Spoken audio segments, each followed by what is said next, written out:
ఈ దినం మాజీ ముఖ్యమంత్రి వర్యులు యొక్క విజిట్ పులివెందుల కాన్స్టిట్యున్సీలో ఉన్న క్రమంలో వేంపల్లి వేములం మీదుగా మొదట పార్టీ ఆఫీస్కి రావడం జరిగింది. అంతకుముందు వచ్చే క్రమంలో ఇక్కడ ఉన్నటువంటి సిబ్బంది అందరినీ కూడా పార్టీ కార్యకర్తల్ని అందరినీ హాల్లో మీటింగ్ హాల్లో వాళ్ళని కూర్చోబెట్టడం జరిగింది. తర్వాత బయట నుంచి వచ్చే వాళ్ళని కొంతవరకు హోల్డ్లో పెట్టుకోవడం, తర్వాత ఎక్స్సీఎం గారు రావడం, కాన్వాయ్తో పాటు లోపలికి పోవడం, ఆ గదిలోకి వెళ్ళిన తర్వాత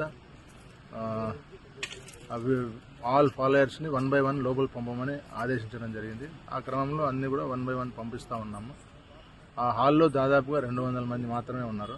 ఆ 200 మంది కూడా ఒకటే ఎంట్రీ పాయింట్, వాళ్ళంతా కూడా ఒకేసారి గుమిగూడడం జరిగింది.